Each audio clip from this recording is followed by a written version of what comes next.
اب اس کو میں مزید کھولتا نہیں ہوں، جلدی جلدی آگے کچھ مطالب کو جانا ہے۔ دوسری چیز امام نے دستے دعا دراز کیے، یہ بات یاد رکھیے کہ جب معصوم دعا کرتے ہیں تو ڈائریکٹ ملائے اعلیٰ تک ٹکراتی ہے، اور معصوم نے دعا کی اللہم اغفر لقمیت ما تقدم و تاخر، یہ دیکھیں عزاداری کا نتیجہ، فرمایا اے اللہ تو کمیت کے پہلے گناہ بھی پچھلے بھی معاف کر دے، وما تاخر اور آنے والے بھی معاف کر دے۔ عزاداری ہے سید الشہداء، یعنی یہ وہ جگہ ہے کہ جہاں اگر آپ آ کر گریہ کرتے ہیں، آپ مرثیہ پڑھتے ہیں، غم حسین میں اپنے آپ کو شامل کرتے ہیں، اس کا نتیجہ یہ ہے کہ اللہ تعالیٰ کی ذات انسان کے پہلے گناہ بھی معاف کر دیتا ہے اور آنے والے بھی گناہ معاف کر دیتا ہے۔ اور تیسرا جملہ ارشاد فرمایا اللہم ارضہ حتی یرضى، اللہم اعطیہ حتی یرضى، اے اللہ تو کمیت کو اتنا عطا فرما، اتنا عطا فرما کہ بس وہ خود کہے کہ اے اللہ میں راضی۔ بارگاہ سید الشہداء میں کبھی ادھار نہیں آتا، ادھار نہیں، بس چند معروضات سنیے اور پھر اس کے بعد آگے بڑھتے ہیں۔ میں نے عرض کیا تھا ابھی غدیر کے جشن میں بھی یہ بات یاد رکھیے، کسی شخص نے چھٹے امام سے پوچھا آقا آپ کربلا کو اتنا کیوں یاد کرتے ہیں؟ دیکھیں میں کسی اور طرف جانا چاہتا ہوں کہ خود جملات ایسے ہیں، اسی لیے کہا جاتا ہے کہ جب کوئی آدمی ان معصومین کی ذات پر گفتگو کرنا چاہتا ہے یا کرتا ہے تو پھر زبان اس کی ہوتی ہے اور الفاظ عصمت و طہارت۔ معصومین پشت پناہ ہیں۔ جب پوچھا گیا آقا آپ کربلا کو کیوں زیادہ اہمیت دیتے ہیں، ہم اسی لیے کہتے ہیں کہ یہ اگر 2 مہینہ 8 دن جو صف عزا بچتی ہے یہ بھی کم ہے،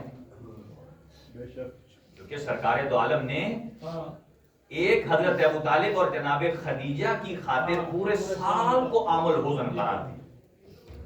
یہاں لوگ اس پر سوال نہیں کرتے ہیں، اس پر کریں کہ 2 مہینہ 8 دن کیوں؟ جب پوچھا گیا آقا آپ کربلا کو اتنا یاد کیوں فرماتے ہیں، آپ جملہ سنیے، روایت کا جملہ ہے، آپ نے ارشاد فرمایا لِأَلَّا تَنْسَوْنَهُ كَمَا نَسِيتُمُ الْغَدِيرَ، اس لیے ہم کربلا کا زیادہ تذکرہ کرتے ہیں کہ کہیں ایسا نہ ہو کہ تم کربلا کو بھی غدیر کی طرح بھلا نہ دو۔ غدیر میں کتنے افراد تھے؟ 1.25 لاکھ، اور کربلا میں کتنے؟ 72۔ لیکن کربلا کا ذکر دیکھا کتنا عام، اور کوئی اس کا انکار نہیں کرتا، یہاں تک کہ آج کا کوئی مفتی اگر یزید کو بھی پاک کرنا چاہے، کئی ایسے افراد ہیں جو آج بھی ناکام کوشش کر رہے ہیں، آج بھی اگر اس کو پاک کرنے کی کوشش کرتے ہیں تو مجھے یہ بتائیے اگر کوئی نجس العین جانور ہے، نجس العین کیا ہے؟ یا کتا ہے یا سور ہے، باقی ہر چیز کو پاک کرنے کے ذریعے ہیں، 1 دفعہ پاک کریں، 2 دفعہ ہیں، آب جاری ہے، آب کثیر ہے، آب پر ہے، لیکن یہ نجس العین ہے، اگر آپ اسے سمندر میں بھی 10 غوطے لگا لیں، باہر نکالیں اور آپ کے لباس سے ٹچ ہو تو پھر بھی آپ کا لباس نجس ہو جائے گا۔ وجہ کیا ہے؟ کیا سمندر میں اتنی طاقت نہیں ہے کہ پاک کر سکے؟ تو مسئلہ کہاں ہے؟ مسئلہ سمندر کی خرابی میں نہیں ہے، مسئلہ اس کی نجاست میں ہے کہ یہ نجاست اتنی شدید ہے کہ 7 سمندر مل کر بھی اسے پاک نہیں کر سکتے۔ یہی وجہ ہے کہ یزید کی نجاست اتنی شدید ہے کہ اگر ساری کائنات کے مفتی مل کر بھی اسے پاک کرنا چاہیں تو وہ یزید کو تو پاک نہیں کر سکتے، اس کے چھینٹوں سے اپنے آپ کو بھی نجس کر رہے ہیں، اپنے آپ کو بھی نجس کر دیں گے۔ لہذا یہ ایام سمجھنے کے ایام ہیں، اور فرمایا اس لیے ہم کربلا کا تذکرہ کرتے ہیں تاکہ کہیں آپ لِأَلَّا تَنْسَوْنَهُ كَمَا نَسِيتُمُ الْغَدِيرَ، کہیں ایسا نہ ہو کہ تم غدیر کی طرح کربلا کو نہ بھول جاؤ۔ اب یہاں میں عرض کروں گا عزاداری سید الشہداء کے جواز پر ہمیں کوئی دلیل نہیں چاہیے۔ فقہ اسلامی میں جب بھی آپ کو دلیل چاہیے تو کسی چیز کے حرام ہونے پر دلیل چاہیے، اس کے جواز پر کوئی دلیل نہیں چاہیے۔ آج اگر کوئی نئی چیز نکل آتی ہے تو آپ یہ نہیں کہہ سکتے وہ حرام ہے، ہاں آپ دیکھیں کہ وہ جائز ہے جب تک کہ اس کی حرمت پر کوئی دلیل نہ آئے۔ عزاداری سید الشہداء اس پر کسی جواز کی کوئی دلیل نہیں چاہیے. ہاں اگر آپ نے اسے روکنا ہے تو اس کی حرمت پر کوئی دلیل لائیے، جبکہ وہ کسی کے پاس نہیں. قرآن مجید ارشاد فرماتا ہے، دیکھیے یہ وہ آیت ہے جس کا کوئی انکار نہیں کرتا. ارشاد خداوندی ہے، لا يحب اللہ الجہر بالسوء من القول الا من ظلم، کہ اللہ تعالیٰ کی ذات اونچی آواز میں کسی کی برائی کرنے کو پسند نہیں کرتا. اونچی آواز میں کسی کو برے الفاظ میں یاد کرنے کو پسند نہیں کرتا. یہ تو وہی بات میں نے عرض کیا کہ پھر اس کا مطلب ہے کوئی آدمی کہ میں دھیرے دھیرے کر سکتا ہوں. وہ دل میں تو جو آپ سوچ سکتے ہیں وہ قابل عفو ہے، جب تک کہ آپ اسے زبان پر نہ لائیں. جب تک آپ، اس لیے کہ دل میں آدمی کے بہت سارے خیالات آتے، لیکن ان خیالات کا آنا انسان کے لیے گناہ کا باعث نہیں جب تک کہ اس کو پریکٹیکلی عمل نہ کرے. تو قرآن مجید فرماتا ہے کہ اگر کوئی کسی نے کسی کے ساتھ برائی کی ہے، جیسے حالت نماز میں اللہ تعالیٰ کی ذات کیا فرماتی ہے کہ نماز میں اپنی آواز کو میڈیم رکھیں، نہ بہت اونچا نہ بہت دھیما. اونچی آواز جو بہت ہی کراہت والی ہوتی ہے، قرآن کہتا ہے ان انکر الاصوات لصوت الحمیر.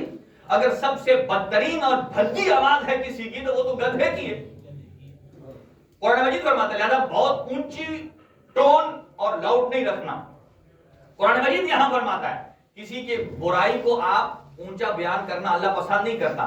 الا من ظلم، مگر وہ کہ جس کے اوپر ظلم ہوا ہو، تو جس ظالم نے ظلم کیا ہو اسے آپ آواز بلند بیان کر سکتے ہیں.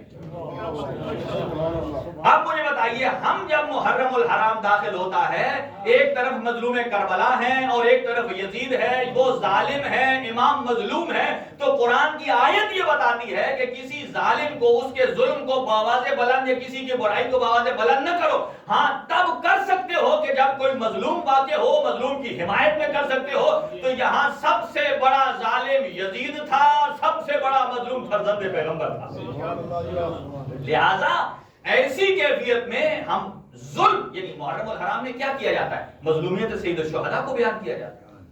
ایک بات. اور دوسری آیت یہ ہے کہ اللہ پروردگار عالم نے ارشاد فرماتے ہیں سورہ ہود آیت نمبر 120 میں کہ یہ جو پرانے انبیاء کے قصے ہم آپ کو سنا رہے ہیں، یہ کس لیے سنا رہے ہیں؟ کلن نقص ہو، کیوں سنا رہے ہیں؟ ما نثبت بہ فؤادک، اس لیے کہ تاکہ آپ کا دل مضبوط ہو جائے. توجہ رہے. دیکھیں حضرت آدم علیہ السلام کا، حضرت انبیاء، سارے انبیاء کے جو ان پر جتنے مصائب آئے ہیں، جتنی مشکلات آئی ہیں، اللہ فرما رہا ہے کہ ان کے قصے ہم آپ کو اس لیے سنا رہے ہیں تاکہ آپ کا دل مضبوط ہو جائے،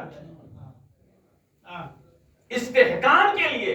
اور آپ باور نہیں کریں گے کہ یہ روایات میں موجود ہے کہ ہم بھی کربلا کی تیاری کرتے ہیں. سنیے گا غور سے یہ جملہ، ہم کربلا کی یعنی عشرے کی تیاری کرتے ہیں. مثلا یہاں امام بارگاہ میں میرے خیال سے آخری ایک 20-25 دن سے تیاریاں شروع ہیں، صفائی ہو رہی ہے، یعنی ہر چیز کو بہتر اپ ڈیٹ کیا جا رہا ہے کہ کیوں، کس لیے کہ سید الشہداء کے غم کے لیے مومنین جمع ہوں. منتظمین لگے ہوئے ہیں بہت سارے دنوں سے. یہ ایک انتظام، یہ تیاری ہے. ہم اور آپ اپنی بساط سے تیاری کرتے ہیں، لیکن خالق کائنات نے کربلا کی تیاری کا اہتمام اور کیا ہے. کیا بات، ماشاءاللہ. خالق کائنات نے اس عزاداری کا اہتمام حضرت آدم علیہ السلام سے سلسلے کو تیار کیا ہے. حضرت آدم علیہ السلام کو جب حضرت جبرائیل آئے اور انہوں نے بتایا کہ اللہ تعالیٰ کی ذات سید الانبیاء کو ایک فرزند عطا کرے گا کہ جو 3 دن کا بھوکا اور پیاسا شہید ہوگا.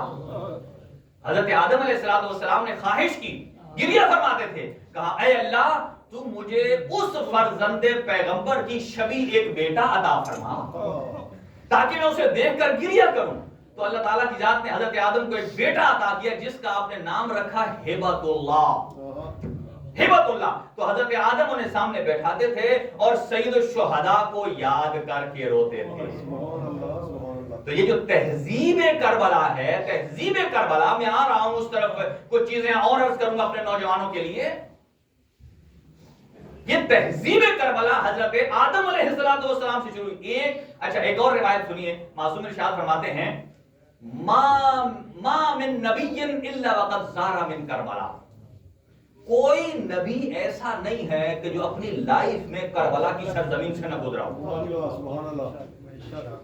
کوئی نبی، یعنی یہ بھی روایت ہو سکتی تھی کہ سارے نبی گزرے، لیکن جب یہ ایک ٹیکنیکلی اسلوب آتا ہے نا کہ ما من نبی الا وقد زار کربلا، کہ کوئی نہیں سوائے سب کے، اس کا مطلب کیا ہوتا ہے؟ اس کا مطلب حصر میں آ جاتا ہے، یعنی اگر 1,24,000 ہیں تو 1,24,000 کربلا کی زیارت کی.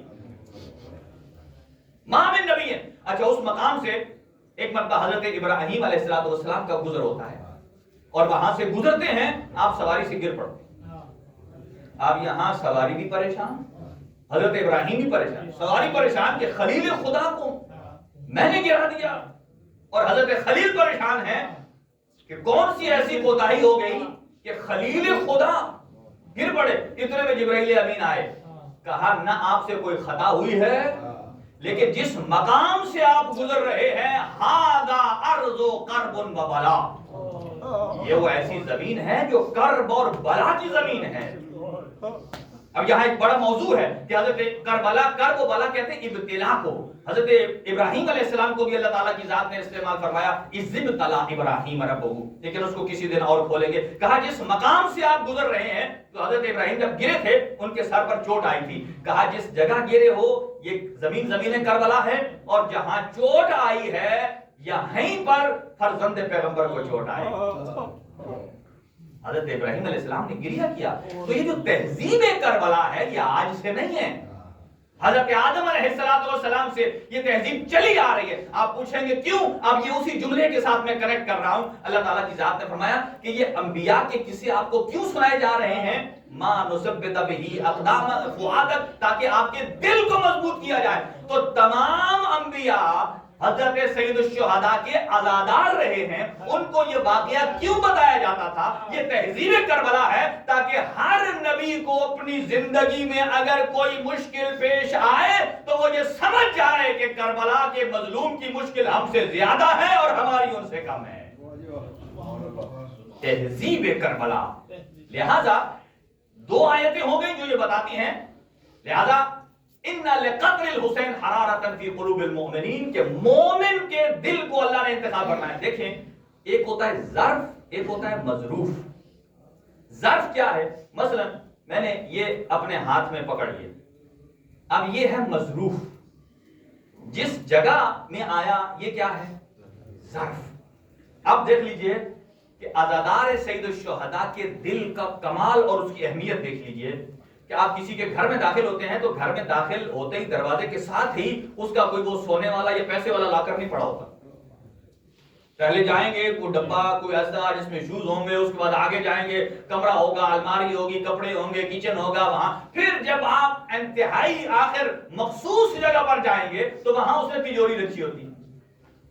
اب یہی ہے کہ اللہ تعالیٰ کی ذات نے غم سید الشہداء کے لیے، غم سید الشہداء مظروف ہے، اب اس کے لیے کس ظرف کا انتخاب کیا ہے؟ اللہ نے غم حسین کو سمانے کے لیے کسی غیر مومن کا نہیں، مومن کے قلب کو بطور ظرف استعمال کرنا، مومن کے قلب کو چنا ہے. دو باتیں. اب تیسری ایک اور دو اور روایتیں سن لیجئے عزاداری پر، آیات سن لیجئے. ایک آیت مشہور ہے من یعظم شعائر اللہ فانھا من تقوی القلوب، کہ جو اللہ کے شعائر کی تعظیم کرتا ہے فَإِنَّهُ، یہ اس کے دل کا تقوی ہے. من تقوی القلوب، اس کا مطلب یہ ہے ایک تقوی عام کا ہو سکتا ہے، توجہ رہے. ایک تقوی کسے کہتے ہیں؟ پرہیزگاری، برائی سے بچانا. آنکھ کو برائی سے بچانا، آنکھ کا تقوی. ہاتھ کو برائی سے بچانا، ہاتھ کا تقوی. کان کو برائی سے بچانا، کان کا تقوی. زبان کو، زبان کا تقوی. لیکن اللہ تعالیٰ کی ذات نے یہ نہیں فرمایا کہ جو شعائر اللہ کی تعظیم کرتا ہے، شعائر اللہ کی تعظیم اس کی آنکھ کا تقوی ہے، کان کا تقوی ہے، زبان کا ہے. فَإِنَّهَا مِن تَقْوَى الْقُلُوبِ، وہ دلوں کا تقوی ہے. کیوں؟ اس لیے کہ دل ہوتا ہے کسی وجود کا محور اور مرکز. جب محور اور مرکز ہے، اب دعا میں بھی یہ جملے ہیں اللہ تعالیٰ کی ذات کے بارے میں کہ یا اللہ ہو، یا رحمان ہو، یا رحیم، یا مقلب القلوب ثبت قلبی علی دینک. اے اللہ، اے دلوں کو پھیر دینے والے اللہ، یہاں یہ نہیں کہا کہ میری آنکھوں کے تقوی کو سلامت رکھ، میرے کانوں کے تقوی کو سلامت رکھ، ثبت قلبی علی دین، میرے دل کو اپنے ایمان پر قلب اور ثابت قدم رکھ۔ اس کا مطلب یہ ہے کہ دل ایسا محور اور مرکز ہے کہ جسے اللہ نے چنا ہے عزاداری سید الشہداء کے لیے، اور یہی شعائر میں آتا ہے۔ اور شعائر میں اللہ تعالیٰ کی ذات نے شعائر میں دو چیزیں استعمال کی ہیں۔ کون کون سی شعائر؟ ان الصفا والمروہ من شعائر اللہ۔ بڑی غور طلب بات ہے۔ جو لوگ کہتے ہیں عزاداری شرک ہے، عزاداری شرک نہیں ہے، عزاداری تو دلوں کا تقویٰ ہے۔ اور من یعظم شعائر، آپ اگر کسی کو دیکھنا چاہتے ہیں کہ فلاں کا دل تقویٰ والا ہے یا نہیں، تو ایک آسان سی نشانی ہے کہ دیکھ لیجئے کہ شعائر اللہ کے سامنے اگر جھک جائے تو سمجھو وہ یہ تقویٰ دل رکھتا ہے۔ اگر کوئی آدمی شعائر اللہ کی تعظیم کے لیے نہیں جھکتا، اور یہاں اگر کوئی کہے نہیں شعائر اللہ کی تعظیم تو اللہ کے ساتھ شرک آتا ہے، اللہ کی عبادت آتی ہے، قطعاً ایسا نہیں ہے۔ آپ مجھے یہ بتائیے، اللہ قرآن میں فرماتا ہے ان الصفا والمروہ من شعائر اللہ، کہ صفا اور مروہ تو اللہ کے شعائر میں سے ہیں۔ مجھے اتنا بتائیے کہ صفا اور مروہ کیا ہے؟ وہ تو پتھر ہے۔ تو وہ جو بت بناتے تھے، بت بھی پتھر کے ہوتے تھے، پھر ان میں اور ان میں کیا فرق ہے؟ ان کو اللہ کہتا ہے بت ہیں، یہاں کہتا ہے ان الصفا والمروہ من شعائر اللہ، اللہ کے شعائر میں سے ہیں۔ اور ادھر جب آپ شیطان کو کنکر مارتے ہیں تو وہ کنکر کیا ہے؟ وہ بھی پتھر ہے، وہ بھی پتھر ہے۔ شرط یہ ہے کہ چیز کی اصالت پر نہ جائیں، اس کی نسبت پر جائیں، کہ نسبت کدھر؟ اگر یہی پتھر اسود حجر اسود بن جائے تو سارے چومنے لگ پڑتے ہیں۔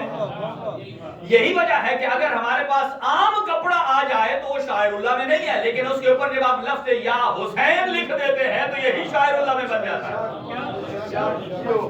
یہی شاعر اللہ میں تبدیل ہو جاتا ہے، اور احترام لازمی ہو جاتا ہے۔ جیسا کہ اللہ میں حضرت ابو الفضل عباس یا جتنے اس میں آلات، جتنی چیزیں یوز ہوتی ہیں، وہ مارکیٹ میں اگر جائیں تو شاعر اللہ نہیں ہے، لیکن جیسے ہی آپ نے اس نیت سے خریدا اب اس کی تعظیم لازمی ہوگی۔ اب ایک بات عرض کروں کہ شاعر اللہ میں حضرت یہ کس کی سائی ہے صفا و مروہ کے درمیان؟ حضرت حاجرہ۔ مجھے بتائیے حضرت حاجرہ مرد ہیں یا عورت؟ جو کہتے ہیں کہ اللہ نے مرد کی ہی سنت کو قرآن میں رکھا ہے، ان سے پوچھیں یہاں یہ عمل حضرت حاجرہ خاتون کا ہے، لیکن حج کرنے جو مرد جاتے ہیں ان پر بھی لازم اور واجب ہے۔ اس کا مطلب یہ ہے کہ قرآن مجید فرماتا ہے کہ من عمل صالحا من ذکر او انثى فهو مؤمن فلنحيينه حیاتا طیبہ، کہ جو اللہ کی قربت کے لیے عمل انجام دیتا ہے، چاہے مرد ہے چاہے عورت، ہر ایک کو اللہ مقام دیتا ہے، شرط یہ ہے کہ وہ مومن ہونا چاہیے، شرط یہ ہے کہ وہ مومن ہونا چاہیے۔ اگر حضرت حاجرہ کا یہ عمل آپ اور ہمارے لیے حجت ہے تو اس کا مطلب یہ ہے کہ حضرت حاجرہ مومنہ ہے۔ جب حضرت حاجرہ مومنہ ہو کر پورے عالم اسلام کے لیے واجب ہے اسے عمل انجام دے، تو سید الشہداء تو کل ایمان کا فرزند ہے، ان کی صف اعضاء میں آنا یہ شاعر اللہ سے کم ہے نہیں۔ اب سنیے، جب حضرت یہ ہاں اس سائی اور صفا و مروہ کے درمیان ایک عمل اور بھی ہے، اسے کہتے ہیں ہرولہ۔ ہرولہ کیا ہے کہ جب آپ اوپر سے نیچے آتے ہیں تو تھوڑی تیز رفتاری سے چلیں، تیز رفتاری سے۔ کیوں؟ اس لیے کہ صفا پر حضرت اسماعیل تھے اور حضرت حاجرہ جب مروہ پر جاتی تھی، توجہ رہے، یہ اس کا فلسفہ کیا ہے، جب وہ پانی تلاش کرنے کے لیے جاتی دوسری پہاڑی پر، وہ حضرت اسماعیل اوپر تھے، آپ جب نیچے ہوتی تو اسماعیل آنکھوں سے اوجھل ہو جاتے، اس لیے جلدی جلدی تھی کہ فوراً میں اوپر جا کے چڑھوں تاکہ میری آنکھیں اسماعیل پر پڑیں۔ اس کا مطلب یہ ہے کہ حجت خدا کی حفاظت میں جو تیز قدم اٹھاتا ہے اس کا عمل بھی اللہ تعالیٰ کی ذات حجت قرار دے دیتا ہے۔ اب اندازہ لگائیے، اب سید الشہداء کے اس شعائر اللہ میں اگر کوئی تیز قدم اٹھاتا ہے یا 40 پر کوئی مشی کرتا ہے سید الشہداء کی طرف، تو آپ سمجھ لیجئے کہ یہ شعائر اللہ میں سے ایک بہت بڑی نشانی ہے۔ اچھا، اللہ تعالیٰ کی ذات نے ایک چیز بیان فرمایا، کیا؟ پتھر، شاعر اللہ میں سے۔ دوسری چیز بیان فرمایا جانور، وَالْبُدْنَ لَكُمْ جَعَلْنَاهَا مِنْ شَعَائِرِ اللَّهِ، ہم نے اس حیوان کو آپ کے لیے شاعر اللہ میں سے قرار دیا۔ انسان تو کہا ہی نہیں کہ جو آپ کہیں کہ شرک ہوتا ہے کسی انسان کی پوجا کرنا۔ پہلے پتھر، دوسری منزل میں حیوان، اور حیوان بھی کون سا؟ مثلا جب حج پہ جا رہے ہو، جیسا کہ یہی مماثلت ہے کہ سید الشہداء کے لیے جب نظر و نیاز کا اہتمام ہوتا ہے تو بہت سارے ملکوں میں، ہمارے اسلامی ممالک میں کئی افراد ایسے ہوتے ہیں کہ جنہوں نے روزے عاشور کے لیے تبرک دینا ہوتا ہے، اس جانور کو کلر لگا دیتے ہیں، مخصوص کر دیتے ہیں کہ یہ مخصوص ہے۔ جب مخصوص کر دیا تو یہ شعائر اللہ میں بن گیا۔ اسی طرح جو حاجی حج پر جاتے تھے وہ بھی اپنے ساتھ بہت ساری قربانیاں لے کر جاتے تھے، جس کو نشانی لگا دی، اس کا مطلب یہ ہے کہ اب یہ راہ خدا میں قربان کرنا ہے، جس سے اپنا کوئی ذاتی فائدہ نہیں لے سکتے، شعائر اللہ میں سے ہے۔ لہذا پتھر کو بھی شاعر اللہ کہا، حیوان کو بھی شاعر اللہ کہا اس میں تمہارے دل کا تقوی چھپا ہوا ہے۔ لیکن اللہ پروردگار عالم نے جب امام حسین علیہ السلام کی باری آتی ہے تو فرمایا کہ یہ سید الشہداء کی زیارت اور یہ عزاداری، یہ سب کچھ کیا ہے؟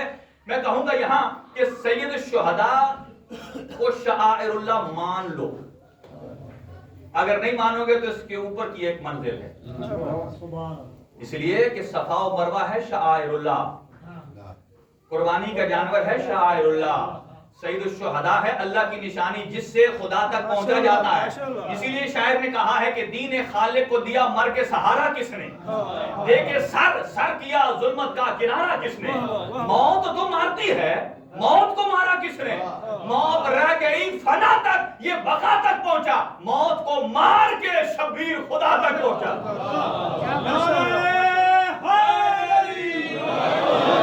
پتھر شعائر اللہ میں سے ہے، اللہ کی نشانی، جو اس کا انکار کرے گا وہ مسلمان نہیں، اس کا دل کا جذبہ ختم ہو جاتا ہے۔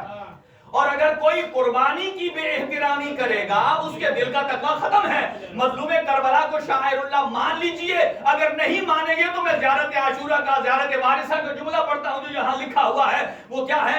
السلام علیکہ یا سار اللہ وابن سارے، مان لو شاعر اللہ، وگرنہ حسین تو شاعر اللہ سے بڑھ کر سار اللہ ہے۔ اس کو میں تھوڑا سا کھولتا ہوں، 1-2 منٹ میں، ٹائم تیزی سے جا رہا ہے۔ سار اللہ کسے کہتے ہیں؟ سار اللہ کہتے ہیں اللہ کا خون، سمجھیے بڑی باریک منزل ہے، اللہ کا خون۔ اس کا مطلب یہ نہیں ہے کہ وہ ان مشرکین کی طرح جب وہ قربانی دیتے تھے وہ قربانی کا خون اپنے بتوں پہ ملتے تھے، کہا نہیں۔ سار اللہ کا مطلب کیا ہے؟ یعنی امام حسین علیہ السلام کو جب شہید کیا گیا تو امام حسین کا جو خون بہا ہے اس کا ذمہ خود اللہ نے اپنے اوپر لیا ہے، یعنی اس کے خون بہا، اس کا بدلہ لینے کا ذمہ خود وحدہ لا شریک کا ہے۔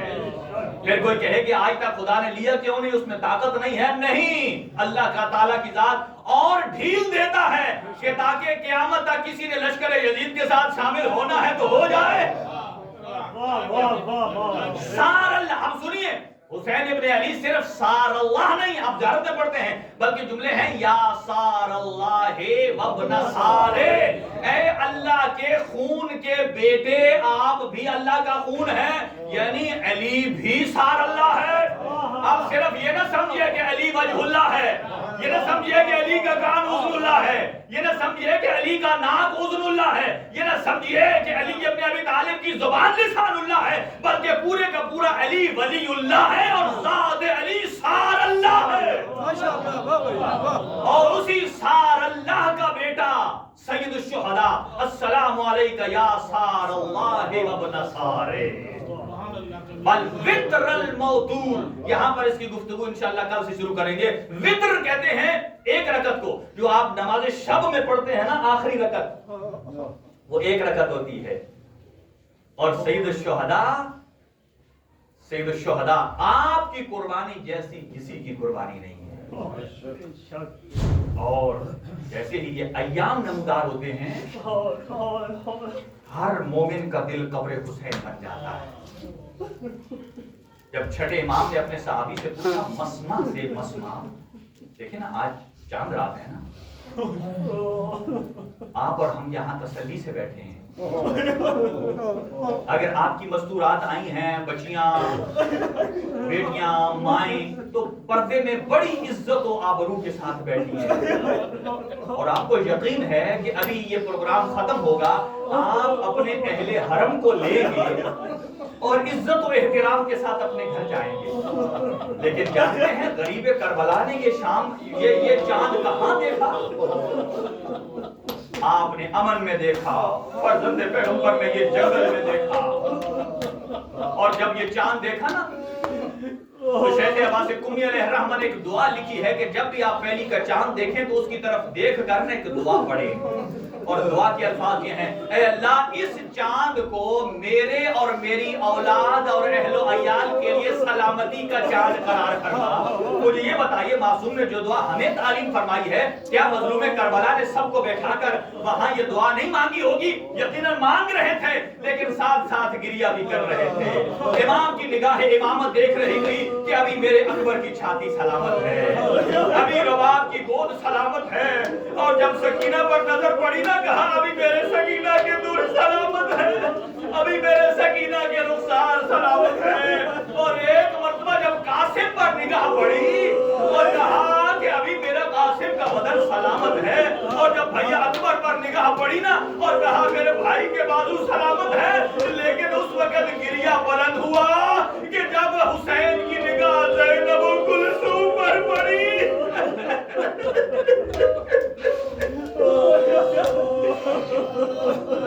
اجرکم علی اللہ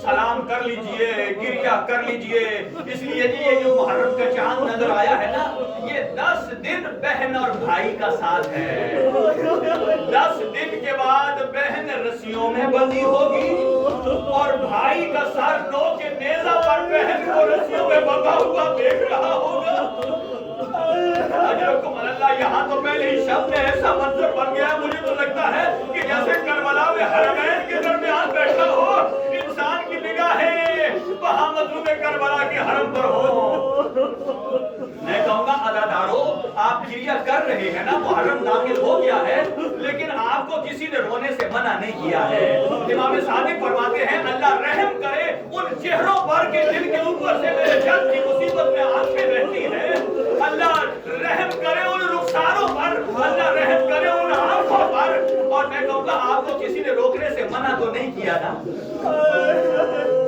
لیکن شام کے دربار میں ایک جملہ سن لیجئے رأس الحسین مصلوب 6 ساعات عند النہار 6 گھنٹے تک ایک مرتبہ شام کے بازار میں مظلوم کربلا کا سر نوک نیزہ پر بلا تھا اور ظالم نے کہا تھا دیکھو یہ حسین کی بہنوں میں سے کوئی رونے نہ پائے وَإِن بَقَتْ إِحْدَاهُنَّ اگر کوئی گریہ کرے تو ظالم نے کہا تھا کہ اپنے ہاتھ میں تازیانے کو بلند کر لے اب اندازہ لگائیے کہ وہ زینب و کلثوم کے جن کے بھائی کے گلے کی رگیں کٹ چکی ہو لوگ کے نیزہ پر دیکھیں وہ بہن کیسے گریہ نہ کرے ایک مرتبہ بیویوں میں کلثوم نے فرمایا واہ محمدہ جب واہ حجابہ کا لفظ استعمال کیا نا اور اتنے میں اس ظالم نے اپنے ہاتھ کو برسایا اور نیاز حسین جملے سرتے ہو آپ فرمائیے گا جب اس نے ہاتھ کو بلند کیا اور اس کے بعد کیفیت یہ تھی کہ جناب کلثوم کا وہ پورا خون آلود ہو جاتا ہے آج رکھو مسمع صحابی ہے امام کا امام پوچھتے ہیں اے مسمع تو میرے جد کے حق میں گریہ کرتا ہے محرم کا چاند نظر آ گیا کہتے ہیں آقا میں تقیہ میں ہوں میں بصرہ میں رہتا ہوں میں گریہ اس لیے نہیں کرتا کہ لوگ مجھے جان لیں گے شیعہ ہے کہا مجھے یہ بتا کہ اکیلے میں بیٹھ کر جب میرے جد کا ذکر آتا ہے تو گریہ کرتا ہے کہا جی ہاں کہا کیسے گریہ کرتا ہے مجھے یہ بتا اب یہ وہ کیفیت ہے اپنے گریہ کو ذرا بلند کیجئے امام نے فرمایا کیسے گریہ کرتا ہے کہتا ہے کہ جب میرے سامنے کھانا آتا ہے نا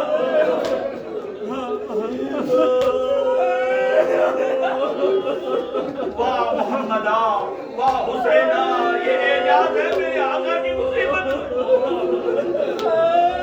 کہا جب میرے سامنے کھانا آتا ہے میرا لقمہ گلوگیر ہو جاتا ہے اور میں گریہ نہیں کر سکتا میرے گھر والے